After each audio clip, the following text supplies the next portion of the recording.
Hello students, आज हम entrepreneurship skills के अंतर्गत आगे के टॉपिक को पढ़ेंगे। लास्ट क्लास के अंदर हमने इस टॉपिक को पढ़ना चालू किया था। मैं थोड़ा सा आपको रिवाइज करा दूं। इसका नाम है अंडरस्टैंडिंग द मार्केट। ध्यान दीजिए, जब भी कभी हमें कंपटीशन में उतरना है या कंपटीशन में काम करना है तो उस केस के अंदर हमें मार्केट को जानना बहुत ज़रूरी होता है।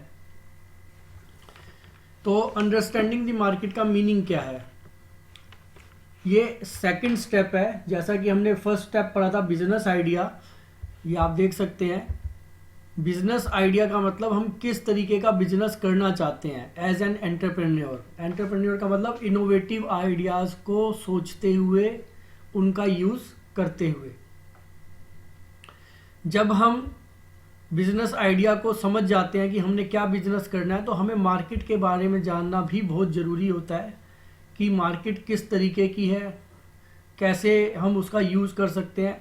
तो वो है हमारा अंडरस्टैंडिंग दी मार्केट। तो it is the second step of starting A business.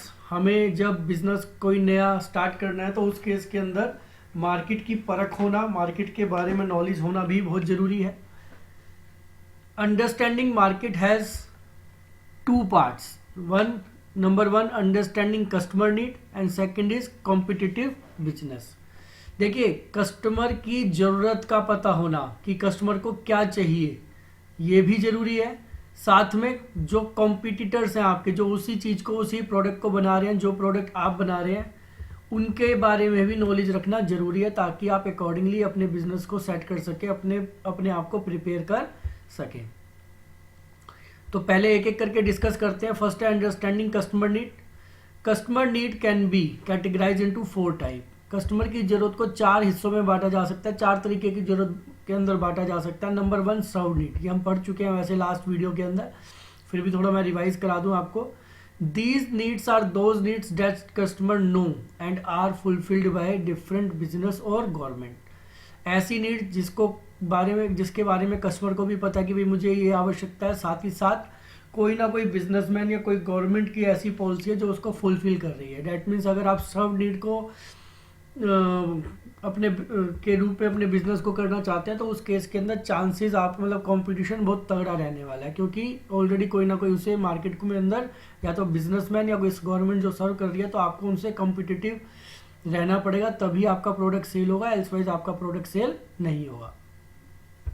Next है पार्शली सर्व नीड। जैसा कि नाम से ही क्लियर है, पार्शली मतलब जरूरत को पूरा तो किया जा रहा है लेकिन पूरी तरीके से पूरा नहीं किया जा रहा, उसकी और जरूरत है। कोई ऐसा प्रोडक्ट है जिसकी मार्केट में ऑलरेडी कमी है, तो उस केस के अंदर these are needs which are served through different product और services but the customer is not satisfactory. मतलब जो कस्टमर है वो पूरी तरीके से कंप्लीटली सेटिस्फाइड नहीं है, जो भी ज़रूरतें पूरी की जा रही हैं, and still faces problem while using, और उससे दिक्कतें आती हैं जब भी वो उसको प्रयोग करता है या उसका यूज़ करता है सर्विसेज का। तो ज़रूरतें पूरी तो हो रही हैं लेकिन पूरी तरीके से पूरी नहीं हो रही, पार्शली जो है वही पूरी हो रही है। तो इस तरीके की नीड को कहा जाता है पार्शली सर्व्ड नीड्स। नेक्स्ट है आपका अनसर्व्ड एंड नोन नीड्स। ऐसी नीड जिनको पूरा किया ही नहीं जा रहा लेकिन कस्टमर उनके बारे में जानता है कि भाई ये ज़रूरत है मेरी। तो these needs are known by the customer but not fulfilled by anyone in the market. इस चीज़ को, इन ज़रूरतों को कस्टमर जानता तो है लेकिन उसको पूरा नहीं किया जा रहा। दैट मीन्स कोई उसके बारे में सोच नहीं रहा या कोई उसको बना नहीं रहा। तो इस तरह की जो नीड्स है, इन नीड्स को कहते हैं अनसर्व्ड एंड नोन नीड्स, मतलब जिन्हें सर्व नहीं किया जा रहा। यहाँ तक हम लास्ट वीडियो में ऑलरेडी देख भी चुके हैं, पढ़ भी चुके हैं। एक नेक्स्ट टाइप आती है जिसका नाम है अननोन नीड्स। ऐसी नीड्स जिनके बारे में पता ही नहीं है, कस्टमर को भी नहीं पता। These are needs that people have but are not aware. ऐसी ज़रूरत जिसके बारे में लोगों को, कस्टमर को पता है लेकिन अवेयर नहीं है, but not aware. Needs that people have but not, मतलब जो लोगों को समक्ष आती है लेकिन लोग उसके बारे में जानते नहीं है। और do not expect for it, और ये भी नहीं कभी सोचते कि हाँ उनकी इन ज़रूरतों को कभी पूरा किया जाएगा। To get sold by a business, किसी भी तरीके के बिजनेसमैन के द्वारा किसी बिजनेस को इस तरीके से लगा के। तो अगर हम इस तरीके की नीड को, जो कि अननोन नीड्स है, परख लें, जान लें और फिर उस ज़रूरत को पूरा करने के लिए अगर हम अपने बिजनेस को सेट करें, तो बट ऑब्वियस है कि हमारा जो बिजनेस है वो शायद बेस्ट बिजनेस चलेगा हमारा, और काफ़ी लोग हमारी सराहना भी करेंगे और कस्टमर हमारे प्रोडक्ट का यूज़ भी करेंगे।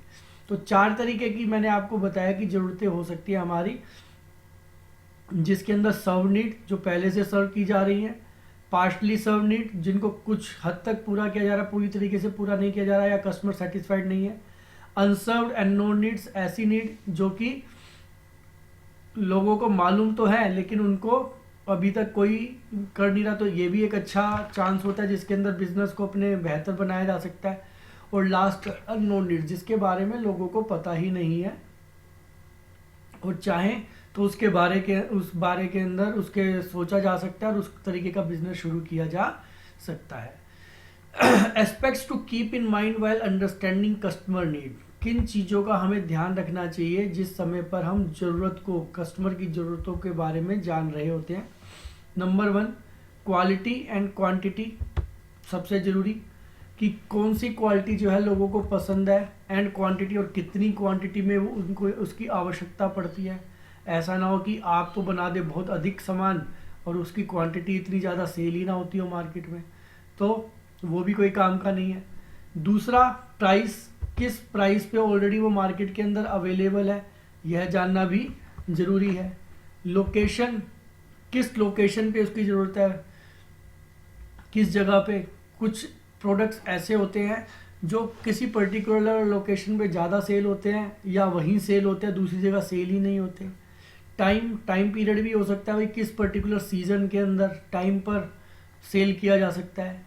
फ्रीक्वेंसी, कब कब उसे दोबारा से बैकअप की रिक्वायरमेंट होती है, फ्रीक्वेंसी की रिक्वायरमेंट होती है। तो ये सभी चीज़ें जो हैं आपके लिए जानना ज़रूरी है, आपके को दिमाग में रखनी ज़रूरी है जब आप किसी ज़रूरत कस्टमर की नीड को समझने की कोशिश करते हैं, तो आपको इनके बारे में पता होना चाहिए। दूसरा है, जैसा कि हमने पढ़ा था, कॉम्पिटिटिव बिजनेस, या फिर इसको ये भी कह सकते हैं नोइंग योर कॉम्पिटिटर। एक ही बात है, मीन्स अपने कॉम्पिटिटर को पहचानना।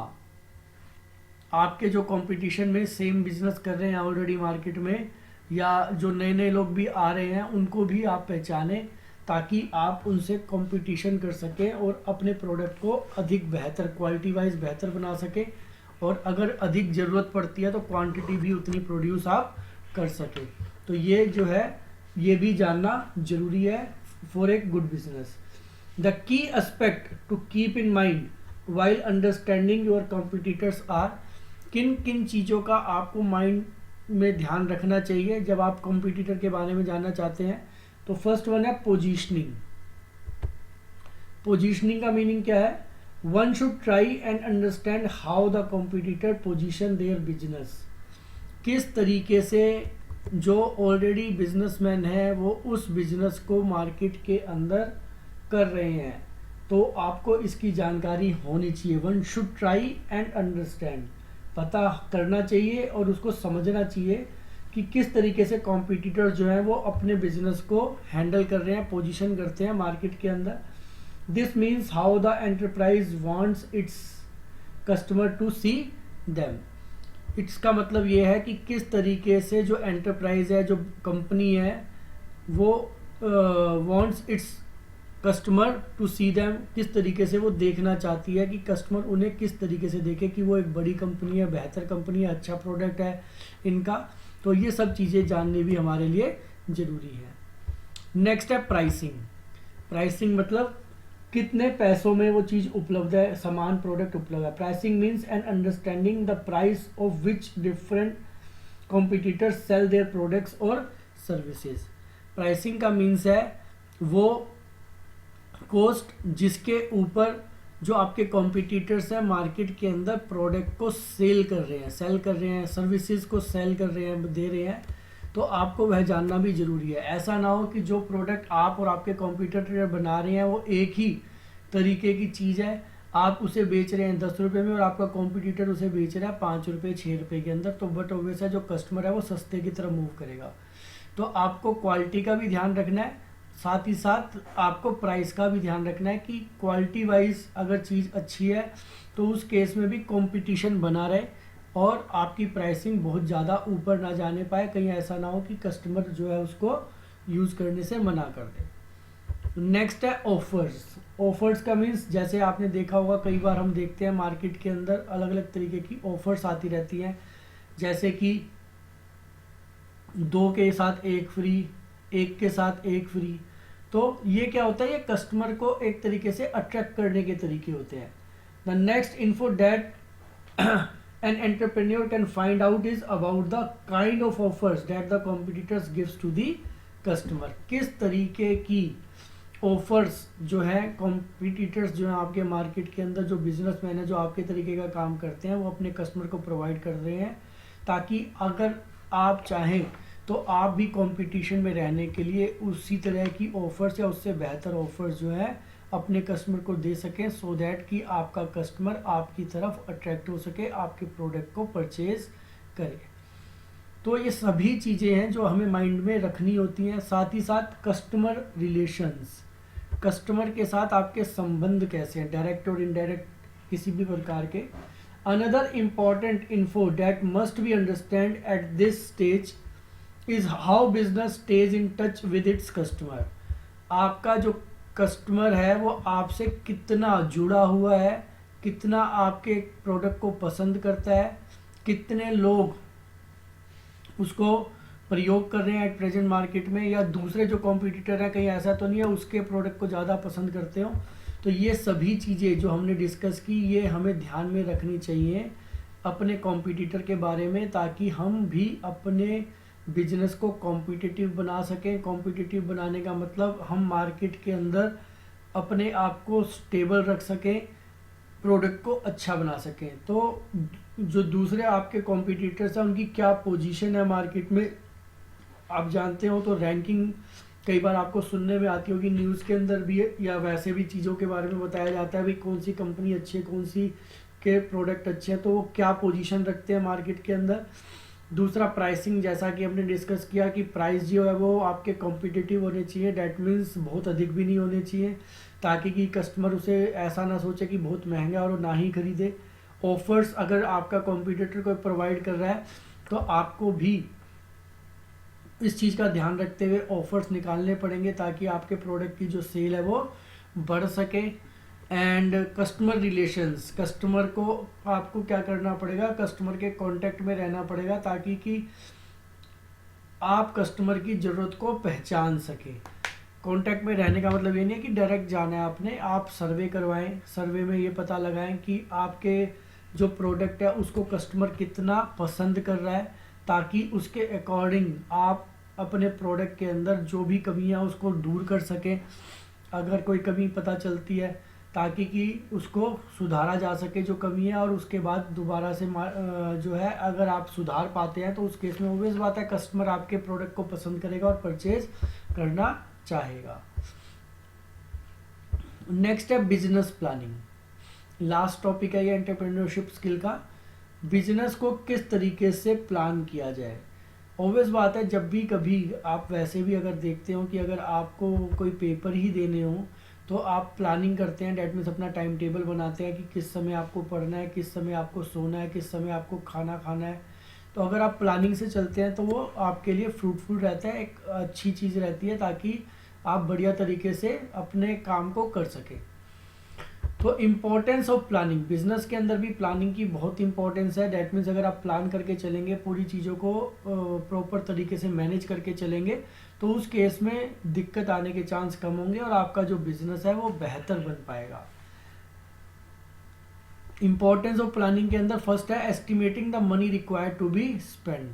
देखिए जब भी कभी कोई नया बिजनेस शुरू किया जाता है तो ये सबसे महत्वपूर्ण चीज़ होती है कि आपको कितने पैसों की ज़रूरत पड़ेगी, एस्टिमेट लगाना, ताकि उतना पैसा आप इकट्ठा कर सकें और उसका यूज फिर आप कर सकें। तो एस्टिमेट करना कि भाई कितने पैसे की रिक्वायरमेंट पड़ेगी, आपको पहले से प्री प्लान होके चलना पड़ता है। Estimating quantity of material required, पैसे अगर आपके बंदोबस्त हो गए और आप बिज़नेस स्टार्ट कर रहे हैं, अगर आप कोई मैन्युफैक्चरिंग बिजनेस के अंदर है, किसी चीज़ को बना रहे हैं, तो उस केस के अंदर जो उसके लिए रॉ मटेरियल है उसकी कितनी आवश्यकता पड़ेगी। कहीं ऐसा ना हो कि एक बार आपको वो मटेरियल मिल जाए, आप दोबारा उसको परचेज करने की सोचें तो आपको उसकी उपलब्धता ही ना मिले। तो आपके पास रिजर्व के अंदर भी कुछ क्वांटिटी होनी चाहिए। तो आपको सारी चीज़ों का एस्टिमेट लगाना होता है कि जो मटेरियल है वो आपको कितना चाहिए, किस समय पर चाहिए। ऐसा ना हो कि कहीं मटेरियल ख़त्म हो जाए और आपकी जो लेबर है वो बैठी रह जाए। तो इन सब चीज़ों का एस्टिमेट लगाना है कि कितना आपको मेंटेन करके चलना है, कितना स्टॉक में रखना है, ताकि कि लेबर को आगे से आगे जो है रॉ मटेरियल मिलता रहे और आपका प्रोडक्ट जो है रेडी होता रहे। स्टैंडिंग आउट, अलग दिखाई देना, दूसरों से हटके दिखाई देना। A business plan also makes an entrepreneur plan. आपका जो बिजनेस प्लान होता है वो एक एंटरप्रेन्योर का अपना पर्सनल प्लान होता है जो भी उस बिजनेस को कर रहा है। How they can make the customer see the business as standing out uniquely.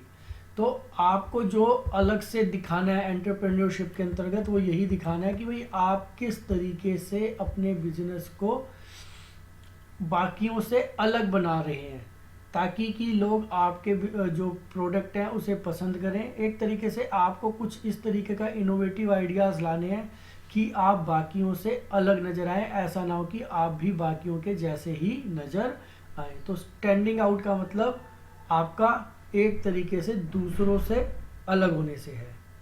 Next है सेटिंग गोल्स, गोल सेट करना।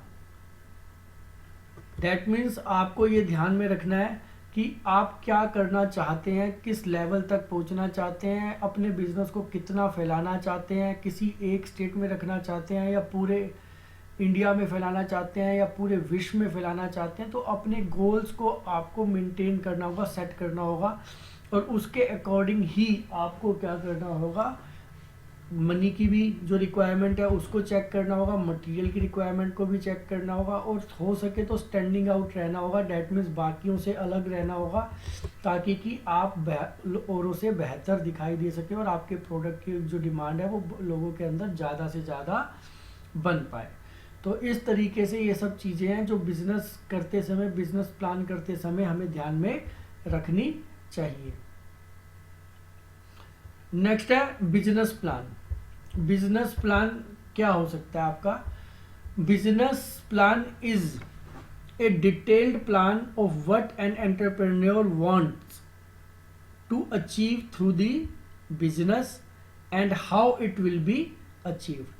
बिजनेस प्लान का मतलब है बिजनेस की एक डिटेल प्लानिंग करना, पूरी सोच रखना कि जो आप एज एन एंटरप्रेन्योर बिजनेस शुरू करने जा रहे हैं आप उसे किस तरीके से स्टेबल करेंगे, स्टैंड करेंगे,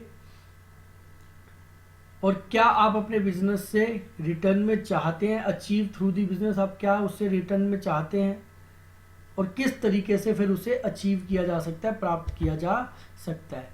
तो इन सब की प्लानिंग करना, एक डिटेल स्टडी कह सकते हैं आप, जानकारी रखना, स्टडी करना, ताकि कि किसी भी प्रकार की परेशानी आपको ना आने पाए और आप अपने बिजनेस को आगे से आगे बढ़ा पाए। इम्प्रूविंग एंड ग्रोइंग बिजनेस, किस तरीके से अपने बिजनेस को बेहतर बनाया जा सकता है, इम्प्रूव किया जा सकता है। Number 1 quality. जैसे कि हमने अभी थोड़ी देर पहले भी डिस्कस किया था कि हमें अगर हम क्वालिटी मेंटेन करके चलेंगे तो उस केस के अंदर बट ऑब्वियस है कि लोग हमारे प्रोडक्ट को खरीदना पसंद करेंगे। ध्यान दीजिएगा, क्वालिटी के साथ साथ लेकिन प्राइस को भी हमें क्या करना होगा, मेंटेन रखना होगा। An entrepreneur can improve the business by improving the quality of the product और service which is offered to the customer. तो एक एंटरप्रेन्योर जो होता है वो अपने बिजनेस को बेहतर बनाने के लिए अपनी क्वालिटी जो प्रोडक्ट की इम्प्रूव करता है, साथ ही साथ जो ऑफर्स होती है कस्टमर को वो भी बेहतर रखता है, ताकि कि कस्टमर जो है ज़्यादा से ज़्यादा उसके प्रोडक्ट का प्रयोग करे। स्केलिंग अप, अपने आप को ऊपर उठाना, स्केल ऊपर मतलब स्केलिंग अप का मतलब बाकियों से थलग रखना, ऊपर उठाना। Scaling up means growing the business by attracting more customer. आप कोई भी ऐसे बाय हुक और क्रुक जो कहते हैं बिजनेस के अंदर, डेट मीन्स तरीके का प्रयोग करें, लोगों को अंदर अपने प्रोडक्ट की मार्केटिंग कीजिए या और कोई तरीका अपनाएं, लेकिन उनको अट्रैक्ट करना है ताकि वो आपके सामान को अधिक से अधिक परचेज करें। तो इसी को कहते हैं स्केलिंग अप। स्केलिंग अप का मतलब अपने बिजनेस को ग्रो करना, लोगों को अपने प्रोडक्ट की ओर अट्रैक्ट करना, चाहे सर्वे करके, चाहे उनको फ्री में प्रोवाइड करा के, ये सब चीज़ें। Adding substitutes. Substitute means products and services which are similar to what is already being sold. आप जो प्रोडक्ट बना रहे हैं उसमें कुछ इस तरीके के सब्स्टिट्यूट्स डालना, ऐड करना, या सर्विसेज के सब्स्टिट्यूट डालना जो ऑलरेडी मार्केट में उपलब्ध हैं, ताकि लोग अगर पसंद करें तो उनको भी परचेज कर सके। एक के अनेक करना, सब्स्टिट्यूट का मतलब होता है एक तरीके से जो प्रोडक्ट है उसी के प्रारूप बनाना, उसी टाइप के और प्रोडक्ट बनाना, ताकि चॉइस करके लोग अगर चाहें तो दूसरे प्रोडक्ट को भी यूज़ कर सकें। तो इस तरीके से ये सब चीज़ आपको ध्यान में रखनी है। इसी के साथ आपका ये जो लेसन है एंटरप्रेन्योरशिप स्किल, ये कंप्लीट होता है। Thank you.